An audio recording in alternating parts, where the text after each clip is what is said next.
Public victory में हम पढ़ रहे थे कि अगर हम fourth, fifth and sixth habit को बहुत अच्छे से सीख लें तो हमारी सोशल डोमेन यानी लोगों के साथ ताल्लुकात वाली डोमेन काफ़ी बेहतर हो सकती है, जिसके अंदर पहली हमने विन विन पढ़ ली थी। दूसरी है seek first to understand then to be understood, कि पहले सुन समझ लें बात को, उसके बाद उस पर कोई आगे इम्प्लीमेंट करें या उसके बाद आप कहें कि मुझे समझ आ गई है। यूजुअली ये होता है कि हम सुनते ही नहीं है सामने वाले की पूरी बात को और ज़हन में ज़्यादातर अपना ही जवाब तैयार कर रहे होते हैं कि ये बोलना बंद करें तो फिर मैंने यहाँ से बात शुरू करनी है।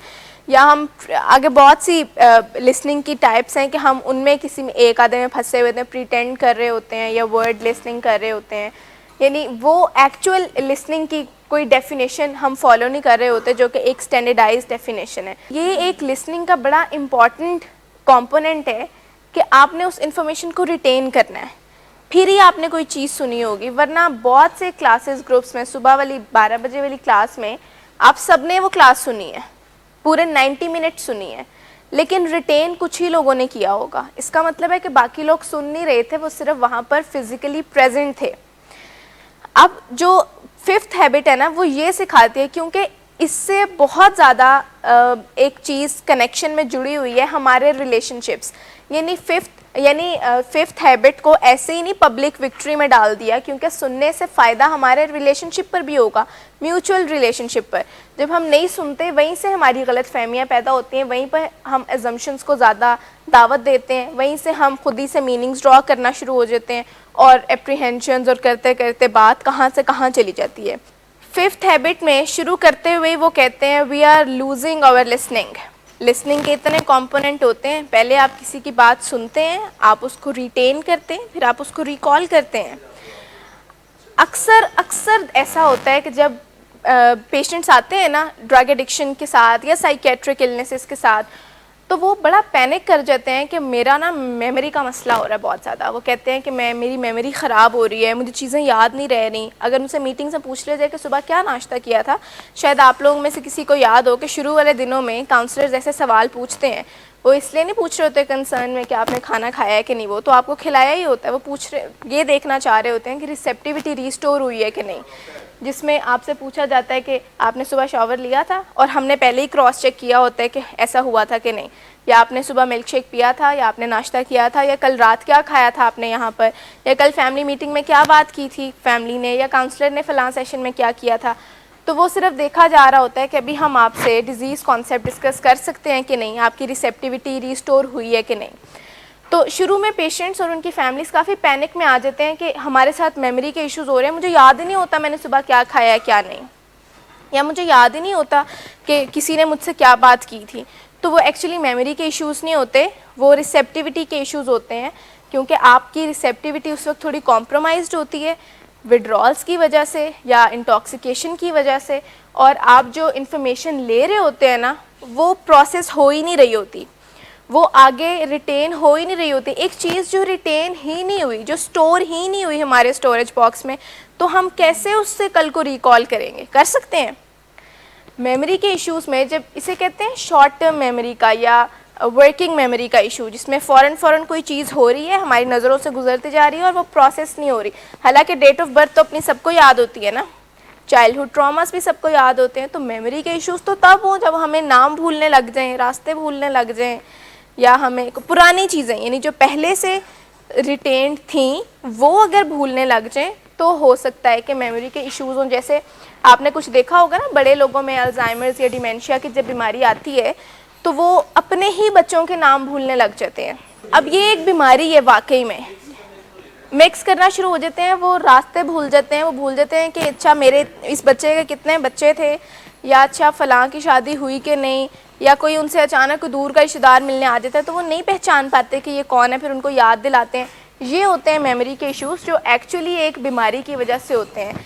लेकिन जब हमारे छोटे छोटे मसले होते हैं कि हमें प्रेजेंट की इन्फॉर्मेशन याद करने में मसला हो रहा है, तो उसमें ये होता है कि हमने वो इन्फॉर्मेशन रिसीव ही नहीं की होती, यानी वो अंदर ही नहीं गई होती और फिर प्रोसेस ही नहीं हुई होती आगे जाकर, और फिर हम उसको रिकॉल नहीं कर पाते, क्योंकि हम जब सोचते हैं तो हमारा ब्रेन ब्लैंक कर देता है हमें जवाब में कि ऐसी तो कोई इन्फॉर्मेशन स्टोर है ही नहीं। अब फिफ्थ हैबिट में इसको पब्लिक विक्ट्री में इसलिए डाला गया है कि हमारे साथ कम्युनिकेशन के बड़े मसले हैं, बातचीत के इतने मसले हैं जिससे कि हमारे ताल्लुकात ख़राब हो जाते हैं, हम बातचीत करना नहीं जानते। हालांकि आपको पता है कि हमारे पास सबसे बेहतरीन चीज़ क्या है जो हमें बाकी सारी स्पीशीज़ से बिल्कुल अलग कर देती है? कम्युनिकेशन, कि हम बात कर सकते हैं। हम तो अपनी ज़िंदगी में आगे से आगे स्ट्रेसफुल इन्वायरमेंट में भी थ्राइव करना सीखते हैं।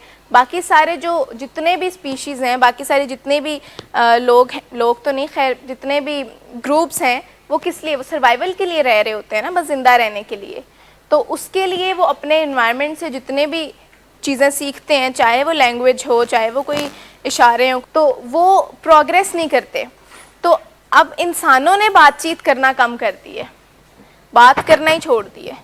वो उनके XYZ रीजंस हो सकते हैं, लेकिन बात करना छोड़ दी है। वो ये सोच सकते हैं कि सामने वाले ने सुनना ही नहीं है, तो देयर इज़ नो पॉइंट कि मैं अपना पॉइंट ऑफ व्यू बताऊं। वो ये कह सकते हैं कि वो कनेक्ट नहीं करेंगे, वो एम्पथाइज नहीं करेंगे, तो मैं नहीं बताऊंगा। वो ये कह सकते हैं कि वो गुस्सा कर सकते हैं, इसलिए हम बात नहीं करेंगे। तो कम्युनिकेशन हमने छोड़ दी है हमारी कुछ रीजंस या अजम्पशंस की वजह से कि सामने वाला बंदा सुनने को तैयार ही नहीं है, जो कि फैक्ट भी हो सकता है। मैं ये नहीं कह रही कि ये सारी चीज़ें गलत हैं कि सामने वाला वाकई एम्पैथेटिक होगा या सामने वाला वाकई लिसनिंग एंड पर होगा, हो सकता है वो ना हो। तो बात ये है कि कम्युनिकेशन कोई भी नहीं करता, यानी अपने अंदर रखना शुरू हम ज़्यादा पसंद कर देते हैं अपने अंदर रखना, क्योंकि हमें लग रहा होता है कि सामने वाला सुनेगा ही नहीं, कोई फ़ायदा नहीं है इनसे बात करने का, डॉक्टर सदाकत तो ऐसे ही करेंगे, या इन्होंने तो बात ही नहीं सुननी, इनका तो काम है, या मेरे पेरेंट्स जो है इनका तो ब्रेन वॉश हो चुका है, ये तो अब विलिंग वेज की ज़ुबान बोलना शुरू हो गए हैं, और भी काफ़ी ऐसी चीज़ें। तो हम अपने दिल की बात कर ही नहीं पाते। इवन अगर हमें किसी को कोई फीडबैक देना है ना, तो हम वो नहीं दे पाते।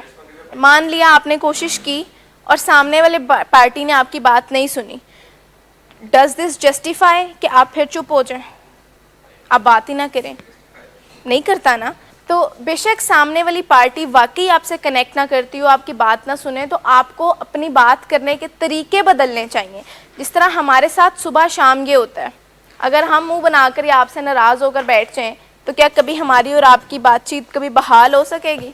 तरीके बदलते रहें, यानी आप देखते रहें कि अगर इस तरह से खिज़र साहब नहीं सुन रहे मेरी बात, तो मैं किस तरह करूँ? फिर मेरे पास ये ऑप्शन नहीं है कि मैं आपसे बात करना छोड़ दूँ, मेरे पास ये ऑप्शन नहीं है कि मैं अपनी चीज़ें दिल में रखना शुरू कर दूँ, मेरे पास ये ऑप्शंस हैं कि फिर मैं कोई और तरीका देखती हूँ। अच्छा, अगर इससे भी नहीं कर रहे तो फिर मैं कुछ और वो मैं तरीके कहाँ से देखूँगी?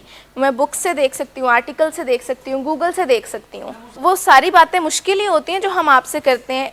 कभी आप उस पर बहुत गुस्सा करते हैं, आगे से फैमिली की भी बात कर रही हूँ बीच में, कभी आप बिल्कुल नहीं वो बात सुनते, कभी आप बहुत अपसेट हो जाते हैं, बहुत हर्ट हो जाते हैं उन बातों से, तो क्या हम वो बात करना छोड़ दें? अब अगर किसी पेशेंट को बात अगर समझ ना आए कि हम उनसे कहें कि आपके 100 डेज़ हैं, मैं सिर्फ पहले की एग्जांपल ले रही हूँ, अब उनको ये बात नहीं पसंद आनी, चाहे मैं आज करूँ, कल करूँ, बारिश वाले मौसम में करूँ, किसी भी मौसम में करूँ, तो क्या मुझे ये बात ही बदल लेनी चाहिए कि मुझे ये बात करते रहना चाहिए और उन्हें कंफर्टेबल करना चाहिए? क्योंकि बात तो सच है, डेज़ तो 100 ही हैं, मैं पहले की बात कर रही हूँ। तो उमर साहब, मुझे ये तो नहीं ना वेट करना चाहिए कि मैं कोई ऐसी बात करूं जिससे आपका दिल लग जाए। मुझे इसी बात के साथ आपको कंफर्टेबल करना है कि हाँ, मुझे पता है बहुत ज़्यादा डेज़ हैं, लेकिन मैं आपको हेल्प कर सकती हूँ इन दिनों को आसानी से गुजारने में। मैं आपको हेल्प कर सकती हूँ कि आप यहाँ से बेहतर होकर चले जाएं। मैं आपको हेल्प कर सकती हूँ कि आप आसानी से इन डेज़ को एक्सेप्ट कर लें। आपके साथ सेशन करके, आपको समझा कर कि एक्चुअली आप एक बीमारी में थे और आपको इस बीमारी से निकलने की ज़रूरत है, और जो मैं आपके साथ हेल्प कर रही हूँ उसमें आपको भी रेसिप्रोकेट करने की ज़रूरत है। यानी मैं अकेली कुछ भी नहीं कर सकती, आपको मैं बुलाकर सेशन करती रहूँ, समझाती रहूँ, अगर आप ही नहीं उसमें रेसिप्रोकेट करेंगे, आप ही नहीं उसमें मुझे हेल्प करेंगे, तो हम आपका इलाज तो नहीं कर सकते ना। अब जिस तरह आप लोग बड़े ही अनकॉन्शियसली भी, इनडायरेक्टली भी काफ़ी ट्रीटमेंट में हमारी मदद कर रहे होते हैं, तो हम आपका इलाज कर पाते हैं। रात को आपको दवाई खिलाते हैं, आप लोग दवाई खाकर हमारे साथ ताउन करते हैं, फिर आप लोग हमारी बात मान के हमारे साथ ताउन करते हैं, आप लोग क्लासेस ग्रुप्स में आकर, तो एक मदद हम प्रोवाइड कर रहे हैं आपको कि हम ये सारी चीज़ें सिखा रहे हैं।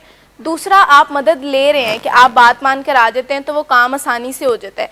यही काम मुश्किल भी हो सकता है कि जैन साहब के मैंने ग्रुप में आना ही नहीं है, और बहुत दफ़ा ये डिफ़िकल्टीज़ हमारे साथ आती हैं मैंने नहीं आना ग्रुप में, आपने जो करना है आप कर लें।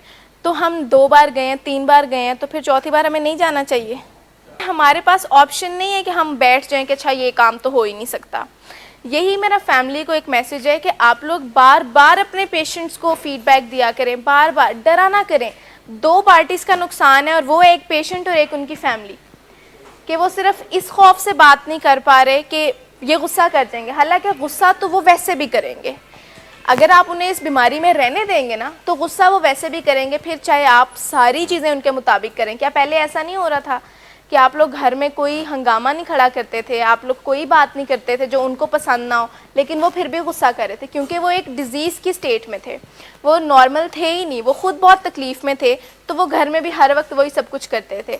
तो अगर हम इस तरफ चले गए ना कि इनके मूड मिजाज के मुताबिक चीज़ें करना शुरू हो जाएंगे, तो वो हम फिर भी फ़िक्स नहीं कर सकते जब तक कि हम ट्रीटमेंट को ना परसू करें या ट्रीटमेंट को ना शुरू करवाएं।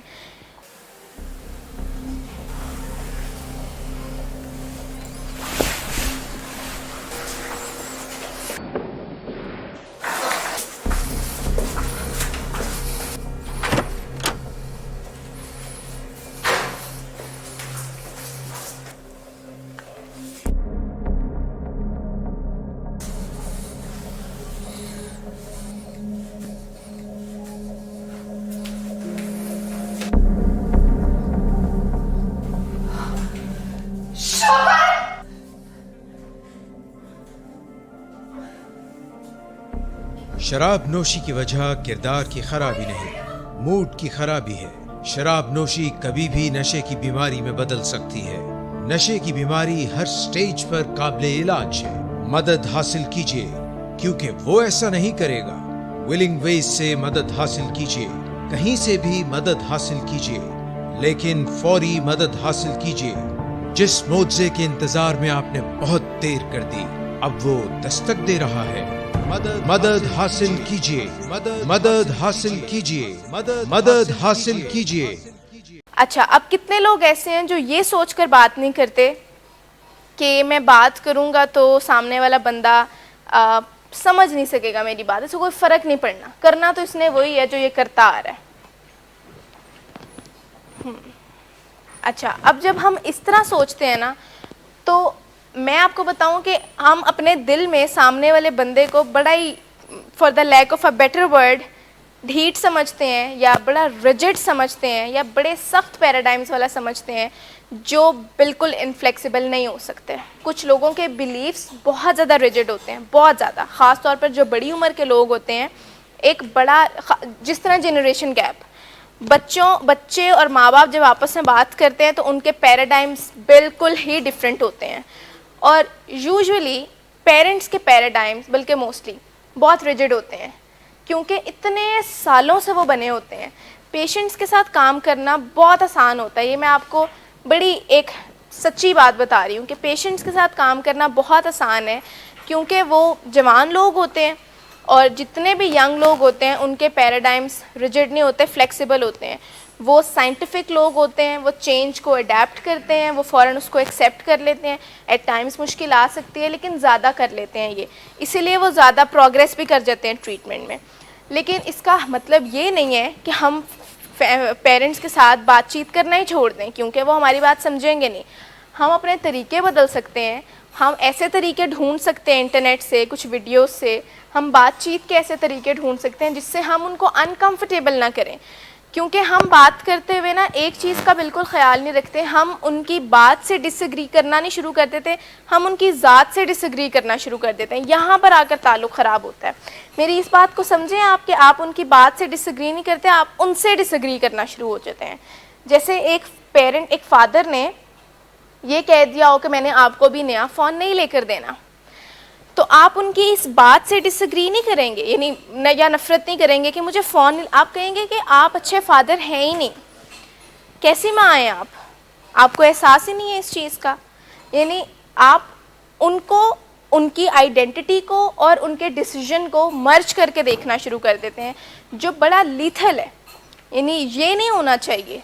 जब आप हमारे साथ कभी रूड होते हैं तो हम आपकी आइडेंटिटी को और आपकी बीमारी वाले गुस्से को मर्ज करके नहीं देखते, हम तब भी आपको यही दो अलग अलग इंसानों में देखते हैं कि आप बहुत अच्छे हैं, आप बहुत रिस्पेक्टफुल हैं, आप बहुत अच्छे से बात करते हैं, आप रिकवरी में भी बहुत जल्दी आ जाएंगे। इट्स जस्ट दैट कि अभी आप एक डिज़ीज़ की एक्टिव स्टेट में हैं और इसमें लोग ऐसी बातें करते हैं, इसीलिए आप भी ऐसी बातें कर रहे हैं, तो हम दिल पे नहीं लगा रहे आपकी बातें।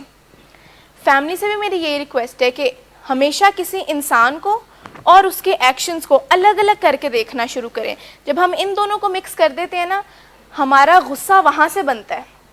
हम वहाँ से कहते हैं कि मैं सबसे आपको पता नहीं है ये बहुत हीट, वैसे सुननी नहीं है इसने किसी की भी। या एट टाइम्स पेशेंट्स कह रहे होते हैं कि आपको मेरी अम्मी का नहीं पता वो, या अब्बू का नहीं पता वो बहुत हीट हैं, या वो ऐसे हैं या वो वैसे हैं।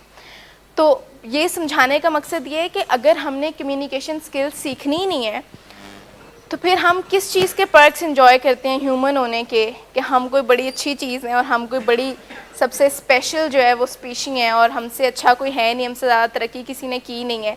अगर हमने उसकी सबसे बड़े उसकी मतलब जो हमारी आइडेंटिटी है कि हम बातचीत करना जानते हैं, अगर हमने उसी को एंजॉय नहीं करना तो। अब ये कुछ स्टाइल्स हैं जिसको 5 पुअर लिसनिंग स्टाइल्स कहते हैं, कि ये ऐसे 5 तरीके हैं ख़राब से जिससे कि हम समझ रहे होते हैं और ये सामने वाला समझ रहा होता है कि मेरी पूरी बात सुनी जा रही है, हालांकि कोई नहीं सुनी जा रही होती। जिसमें सबसे पहला तरीका क्या है? Spacing out. स्पेसिंग आउट का क्या मतलब हुआ लिसनिंग स्टाइल में?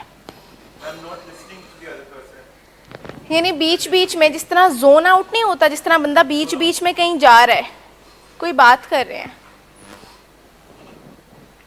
जिस तरह बीच बीच में आपका ध्यान कहीं और जा रहा है, कि हम आपसे बात कर रहे हैं किसी एक टॉपिक पे और आपका बीच में ध्यान जा रहा है कि 60 दिन हो गए हैं आज मेरे, या आपका ध्यान जा रहा है कि आज डिनर में क्या होगा, या ध्यान जा रहा है कि फैमिली आएगी तो क्या बात करूँगा, या डॉक्टर साहब ने पता नहीं कितने दिन सोचे होंगे, या कुछ और। तो ये जितनी भी चीज़ें हैं ना, ये आपकी अटेंशन हटा देंगी फ़िलहाल प्रेजेंट से, क्योंकि आप माइंडफुल नहीं रहेंगे। माइंडफुलनेस का मतलब ये है, आसान बहुत डेफिनेशन, कि जिस जगह पर आपके पाँव है ना उसी जगह पर आपका दिमाग भी होना चाहिए। यानी जहाँ पर आप मौजूद हैं ना, और ये इंसानों की सबसे बड़ी कमज़ोरी है, सबसे बड़ी, कि जिस जगह पर जिस रोल में वो मौजूद होते हैं ना, वो बस वो काम नहीं कर रहे होते, बाकी वो दुनिया के सारे काम कर रहे होते हैं। जब अम्मी घर पर थी तो मैसेजेस पर बात मुझसे हो रही थी या किसी और से, अब बैठे यहाँ पर हैं तो अब बात अम्मी से हो रही है। अब इस जगह पर आपके रोल ये हैं कि आप अपनी जो पेशेंट्स की जगह है वहाँ बैठकर पूरा लेक्चर सुने, और आपका ध्यान होता है कि दिल होता है फैमिली के साथ बैठते हैं। लेकिन जब आउटडोर्स में आते हैं तो फैमिली किसी कोने में होती हैं, पेशेंट्स किसी कोने में होते हैं।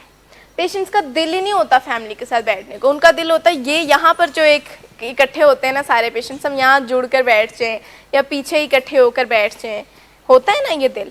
ये है डिफाइंस जो इंसानों की हड्डियों में उतरी होती है, कि जो काम करने को कह दिया जाता है वो तो नहीं करना, बाकी सारे इधर उधर के काम कर लेने हैं। अब ये जो चीज़ है ना, ये हमें हमारे रिजल्ट्स को अचीव करने में हर्डल बनती है बहुत बड़ी। यानी हम अपने गोल तक ही नहीं पहुंच पाते सिर्फ इन चीज़ों की वजह से कि हम इनमें डिस्ट्रैक्टेड रहते हैं।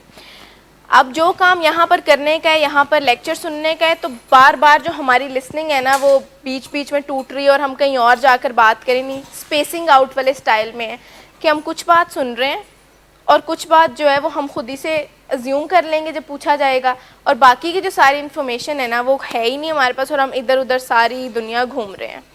तो ये एक पुअर लिसनिंग स्टाइल है जिसके अंदर आप वो बात नहीं समझ पाते जो आप तक डिलीवर की जा रही है। एक एग्जीक्यूटिव स्किल है जिसे कहते हैं रिस्पॉन्स इनहिबिशन, यानी रिस्पॉन्स को इनहिबिट करना, रोकना, ऐसे रिस्पॉन्सेस को जो कि हमें हमारी अटेंशन फ़ौरन ले लेते हैं। जैसे अब सबकी अटेंशन यहाँ पर है, दरवाज़ा खुलेगा, कोई एंटर होगा, सबकी अटेंशन कहाँ जाएगी?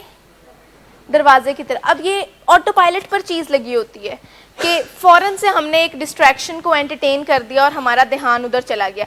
रिस्पॉन्स इनहिबिशन यहाँ पर या माइंडफुलनेस यहाँ पर इस तरह काम करती है कि हम अपने आप को बार बार एक रियलिटी चेक देते हैं कि नहीं, मुझे वहाँ पर नहीं जाना है, मुझे अपना ध्यान यहीं पर रखना है, मुझे फोकस करना है सेशन पर, मुझे इनकी बात सुननी है क्योंकि ये मेरे लिए की जा रही है। तो डिस्ट्रैक्शन, और ये कोई एक दिन में नहीं आ जाती, 2 दिन में नहीं आ जाती, इस पर आपको कॉन्टीन्यूसली एफर्ट करनी पड़ती है और फिर जाकर आप इसमें बहुत एक्सपर्ट होते हैं कि आपको जितनी मर्ज़ी डिस्ट्रैक्शन हो तो आपका ध्यान नहीं हट पाएगा। अगर आप हमारी की हुई बातों का 50%, अब मैं बहुत कम कह रही हूँ, ये 50% भी सुन लें और रिटेन कर लें तो बहुत है। हम ये तो कहते ही नहीं है, ना ही हमने कभी बाद में सबक तो नहीं सुना ना स्कूल की तरह कि भाई बताएं सुबह लेक्चर में क्या हुआ था, क्योंकि हमें पता है कि इतनी कैपेसिटी नहीं है। तो जितनी है एटलीस्ट उसको तो यूटिलाइज़ करें। और डेज़ के बारे में रिमिनेट कर कर के भी तो एग्जॉस्ट ही होना है, और बाय द टाइम मीटिंग आनी है तब तक बिल्कुल एग्जॉशन अपनी पीक पर होती है और मीटिंग ख़राब हो जाती है। तो ये मीटिंग्स क्यों ख़राब होती हैं? क्योंकि 24 घंटे हमने एक चीज़ पर अच्छे खासे इन्वेस्ट किए हैं कि मैं ये कहूँगा फैमिली को, वो कहूँगा, फ़लाँ चीज़ कहूँगा, और सारा दिन सोच सोच के हम फिज़िकली तो ठीक होते हैं, मेंटली बहुत ज़्यादा ड्रेन हो चुके होते हैं कि जब फैमिली सामने आती है तो फिर हम कहते हैं चलो मीटिंग ख़त्म करो, अगर इतनी छोटी करनी है तो फिर लड़ते भी हैं हम मीटिंग्स में। वो इसीलिए लड़ते हैं कि हम सारा दिन एग्जॉस्ट हो चुके होते हैं इन चीज़ों के बारे में सोच सोच के। अगर हम जो करने वाला फ़िलहाल काम है वो करें और बाकी की चीज़ को बात के लिए छोड़ दें तो हम इतना एग्जॉशन से ना गुजरें। अच्छा, दूसरा पुअर लिसनिंग स्टाइल है प्रीटेंड लिसनिंग, यानी हम दिखावा कर रहे हैं कि हाँ हम सुन रहे हैं, आपकी सारी बात सुन रहे हैं और सुन कुछ भी नहीं रहे। अक्सर ये घरों में होता है, जब वालिदैन लेक्चर शुरू करते हैं ना तो बच्चे दिल में सोचते हैं कि लेक्चर शुरू हो गया है, अब बैठ के सुन लेते हैं, सर हिलाते रहते हैं, और जब इनका लेक्चर ख़त्म होगा तो हम कहेंगे सॉरी आइंदा नहीं करूँगा, और कह के चले जाएंगे। या वही एक रवायती जुमला कि अच्छा सॉरी आइंदा से ख्याल रखूँगा, और फिर हम अपने काम। तो ये होती है प्रिटेंड लिसनिंग। इसीलिए वालिदैन को और हर किसी को मना किया जाता है। इसलिए मैंने भी आपको मना किया कि 2-2 घंटे नहीं इन्वेस्ट करने उन पर, आपका टाइम आपके लिए भी बहुत है। छोटी बात करनी है जिसमें किसी को भी ये फील ना हो कि मुझे लेक्चर दिया जा रहा है, और उसको प्रिटेंड ना करना पड़े, और आपके उन वर्ड्स की वैल्यू रहे जो आपने बोले हैं। ये ना हो कि आप इतना लेक्चर, यूजुअली घर में क्या वो होता है, एक एक्सरसाइज होती है कि जब वालिदैन से बात की जाती है, कोई मसला उनके सामने आता है ना, तो वो, अब ये पेशेंट्स ने मुझे बताया कि वो अपनी पुरानी स्टोरी सुनाते हैं, कैसे मैं सक्सेसफुल हुआ, कैसे ये सारी चीज़ें शुरू हुई, कैसे मैंने ये घर बनाया, कैसे मैंने आप लोगों को एक लग्जूरियस लाइफ एंजॉय कराई, कैसे ये सब कुछ हुआ, और मैं और आपकी अम्मी ने कितनी मेहनत की। अब मैं आपको बताऊं, बग़ैर आप लोगों की फीलिंग्स को हर्ट किए, कि जो आपके ये बच्चे हैं ना ये बहुत अच्छे हैं, लेकिन इनको इस चीज़ की बिल्कुल परवाह नहीं है कि आप लोगों ने कैसे ये सब कुछ किया, या आप लोग कैसे मीटिंग में इतनी मुश्किलों से अपना सारा घर, सारी काम शाम छोड़ कर आए। इनको इसलिए परवाह नहीं है क्योंकि इनकी प्लेट्स ऑलरेडी फुल हैं, इनके अपने अंदर बहुत स्ट्रेस और एंग्जाइटी है, इनके अपने अंदर बहुत से मसले हैं कि ये वही हैंडल कर लें तो बहुत है। ये आपकी वो सारी स्ट्रगल सुनकर आपसे कनेक्ट बिल्कुल भी नहीं करेंगे।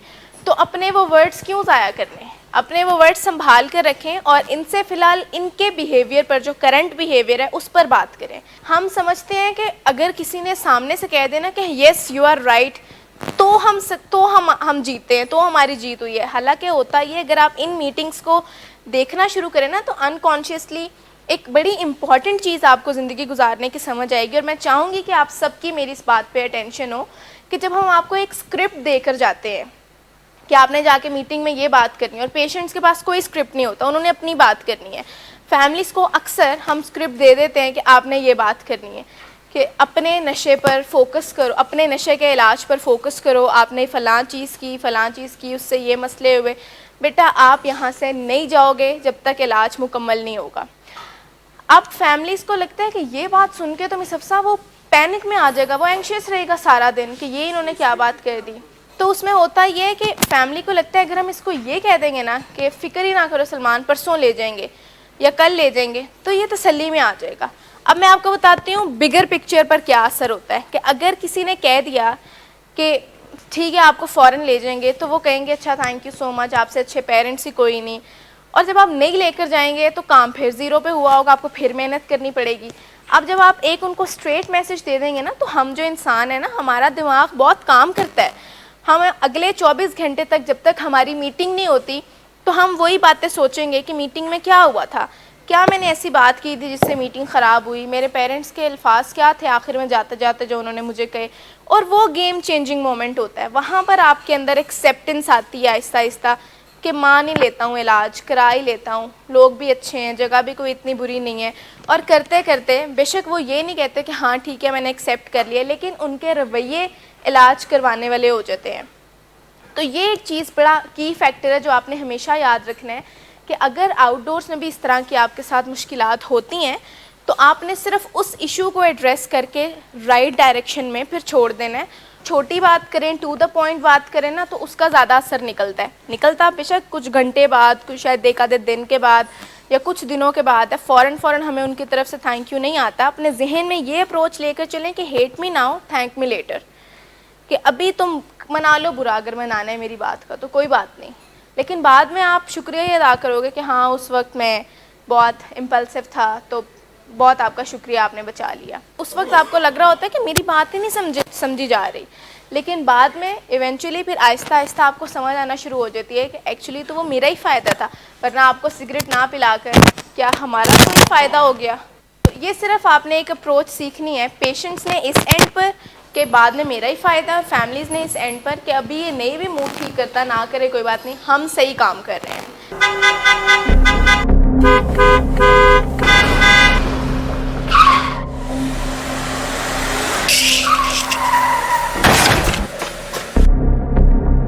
घटिया इंसान, इतनी देर से गेट क्यों खोला? सोए हुए थे तुम क्या? सर मैंने तो मिनट भी बकवास नहीं ना कर तुम मेरे साथ। क्या कर रहे हैं आप? अब्बा जी घर पे हैं, नशे में गालियां दे रहे हैं। खुदारा होश में आए, क्या हो गया आपको? होश में कैसे आऊं? सारा किया धरा इन्हीं का तो है। शराब नोशी की वजह किरदार की खराबी नहीं, मूड की खराबी है। शराब नोशी कभी भी नशे की बीमारी में बदल सकती है।